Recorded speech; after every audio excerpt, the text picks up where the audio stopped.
He must convince people things are terrible for everybody, and that his prosecution is part of how terrible things are. Portion of the country is on fire.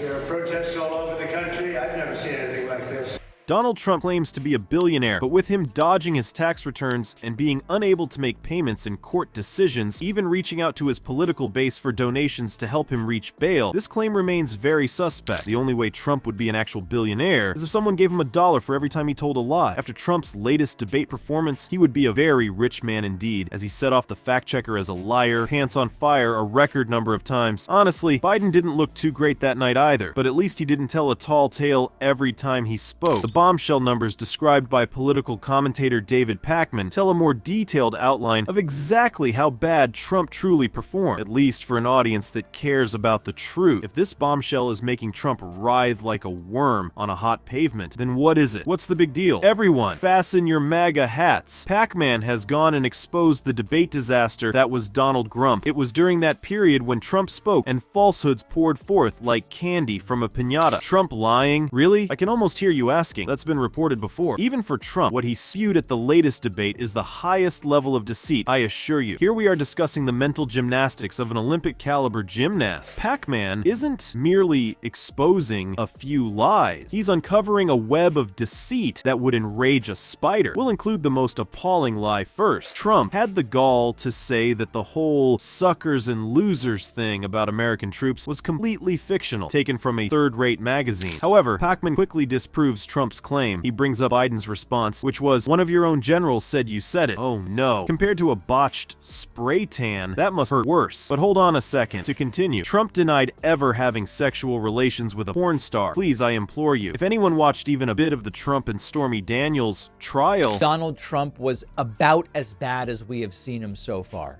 First and foremost, Donald Trump showing up in the morning again. We said the payment to Stormy Daniels was a legal expense, period. And of course, that is the problem. It is not a legal expense. So Trump confirming the facts of the case.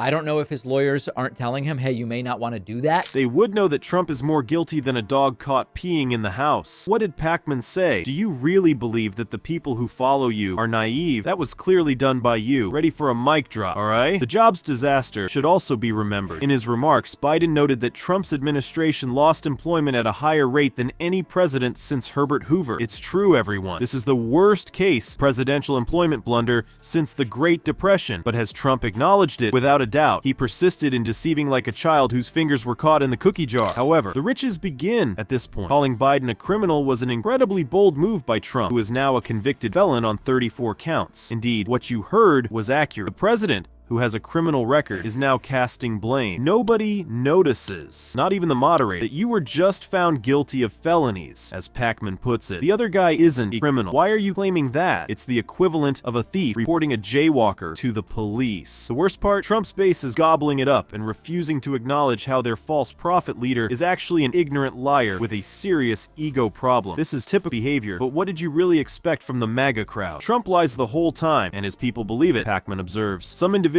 will be very impressed by Trump's new, more authoritative tone of speech. It's as if they inhabit a parallel universe where truth is subjective and reality is defined by Trump. Now we come to the tragic part. There is no subsequent discussion of these falsehoods during the debate, as pointed out by Pakman. As soon as Trump utters a word, his absurdity lingers in the air like an unpleasant odor. Not a single fact-checking or objection raised. The referee is dozing off in the corner while one fighter is free to use brass knuckles. It's like being a spectator at a boxing match. The world's worst party has let Trump's lies fly like poisonous confetti. But how would this impact our democratic system? It's not just about that one dude who has a terrible spray tan and an even worse connection to reality. This is much more significant than that. Let that sink in. It seems like every time this former president opens his mouth, a lie is emitted. This isn't a bunch of hoaxes either. These enormous, fatty, juicy monsters might leave you with stomach pain for days. And that's not all. It's selling. Like we're in a surrealist parallel universe where Trump gets to decide what reality is and facts don't matter. Trump may be be entertaining, at least to his base, but he can sure give Pinocchio a run for his money when it comes to telling. You may be asking, so what? Politician deceit is ubiquitous. While politicians do have a track record of not telling the truth or avoiding tough questions, Trump takes this to a whole new level we've never seen before. I am blown away by this. So says Pakman, Trump was confidently lying about everything. The American people are the pupils in this BS masterclass, and the fate of our democracy is the final exam. The terrifying part, though, is right here. You can't dismiss these falsehoods as lighthearted amusement. They subtly erode our democratic structures, much like termites. The public's faith in Trump seems like it's being sledgehammered every time he speaks another lie. Trust, believe me when I say it, is already more unstable than a hurricane-tossed house of cards. Here, Pakman is being completely forthright. According to him, these falsehoods are corrosive, potentially damaging to democratic discourse. An elegant way of saying, we're in deep doo-doo, folks, because society begins to crumble when its members lose faith in its leaders and the structures that bind us together. Also, trust isn't the only factor. The effects of these falsehoods are tangible. Think about the consequences of basing policy decisions on Trump's fantasy world. Building a house according to plans made by a sugar-high 5-year-old would be an example of this. Although, it may lead to a stylish bedroom kitchen slide, it's hardly practical, is it? Just hold just a second. Things are about to get south. Do you recall the debate where Trump spewed falsehoods at the rate of a broken fire hydrant? I would either be telling you it is obvious that Biden must get out right now because he can't win and anyone else could.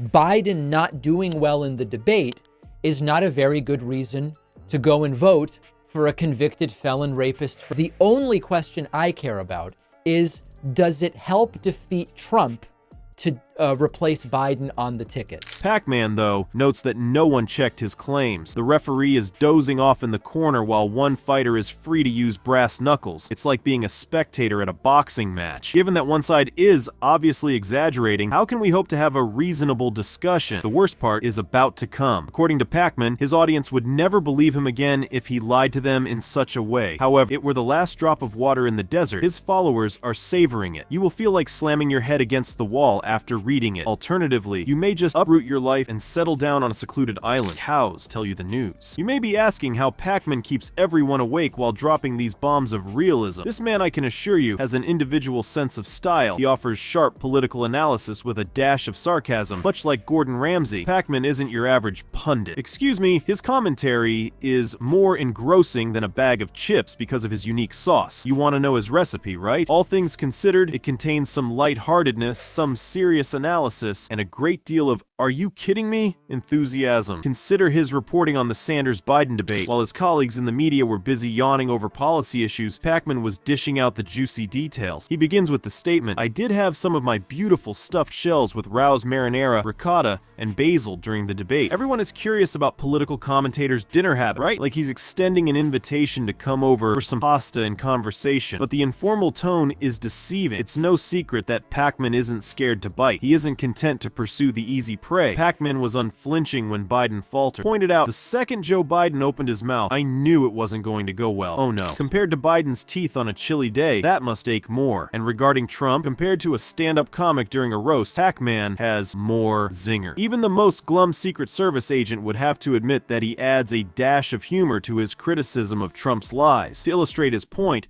Pakman makes the following joke about Trump's strange behavior. Trump's pupils were 2 or 3 times as big as Joe Biden's, and rampant speculation of stimulant use. He's conveying the message, hey, I'm not saying Trump's on something, but if his eyes get any bigger, he might be mistaken for an anime character. But this is where Pakman excels. He points out the ridiculousness of the whole thing, not just Trump. In response to Trump's denial of the porn star incident... So, of course, Trump is confirming a bunch of elements here that contribute to the criminality.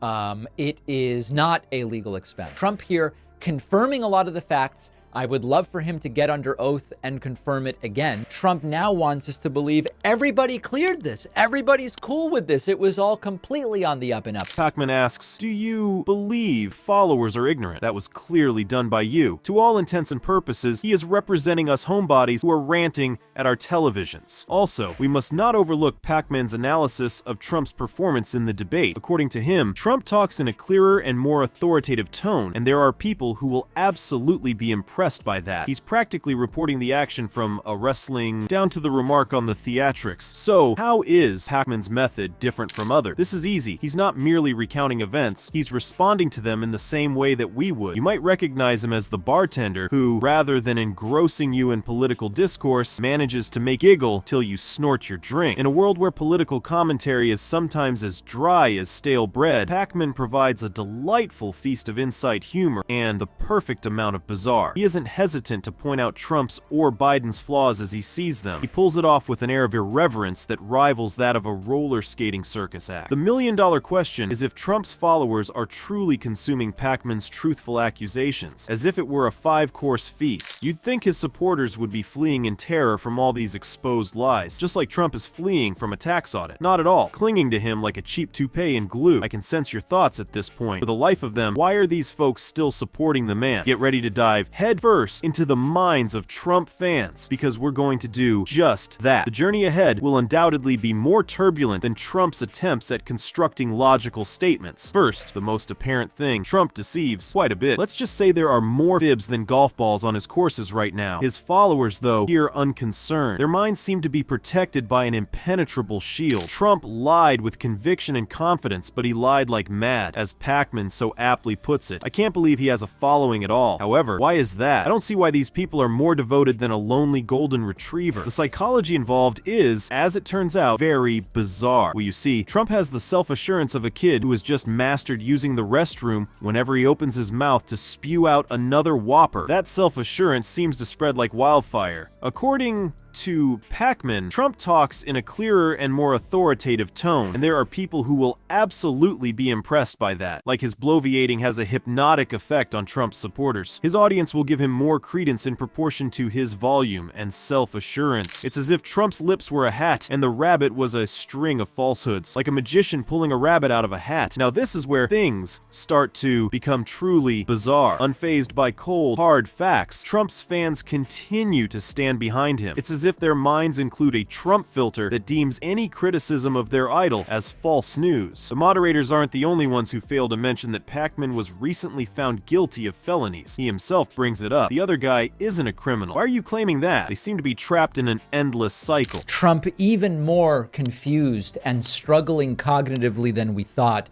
It's not a big deal that he didn't remember ever having met Ramin Sotoudeh or having done an hour interview with him. Trump lies. People buy into it. Someone calls him out on it. He brushes it off and the cycle continues. Everything that Trump says is complete and utter bullshit, Pakman says. His speech doesn't seem to lack enthusiasm or self-assurance, but I believe he lied 6 times in his initial response. Now, let's discuss Trump's stance on truth-telling, comparable to observing a cat pursuing a laser pointer, constantly striving, never quite succeeding. However, this most recent bombshell is not an exception. No, it's just one more piece in a pattern that's so regular, you could use it to set your watch. If deceit were an Olympic event, Trump would win 1st, 2nd, and 3rd place. So what gives with Trump and being forthright? It's as incompatible as peanut butter and sardines, Trump's hair in a light breeze, or oil and water. Let me tell you, Pakman has found more lies than golf balls in Mar-a-Lago, and he's been on this case longer than Trump has been evading taxes. You may recall that Trump asserted that the suckers and losers narrative was fabricated by a failed magazine some time ago. Pakman, though, was not convinced. On Trump's assertion that they made that up, he honed in. Publication was of low quality, just like most of these publications. This one is failing. His claim is unfounded. And here's the worst part. Trump went on to say that 19 individuals have disproved it. There are 19. It's likely that more people read his tweets than his lawyers do. Also, Trump once attempted to downplay his meeting with an adult film actor, and real quote from his statement reads, "Sir, I didn't have sex with a porn star." And Pakman's response, now obviously Trump did, was really wonder. I can confirm that. What kind of falsehood is that? Do you really believe that the people who follow you are naive? That was clearly done by you. Observing a child denying eating cookies while covered in chocolate is like that. But hold on a sec. Do you recall when, during the debate, Trump accused Biden of being a criminal? It was unbelievable to Pakman. According to Trump, Biden's actions are completely illegal, he stated. Even the moderators failed to mention that you were recently found guilty of offenses. The other guy isn't a criminal. Why are you claiming that? He's willing to, as we say, rip the baby out of the womb in the 9th month and kill the baby. Can take the life of the baby in the 9th month and even after birth, because some states, Democrat run, take it after birth. That is simply not true.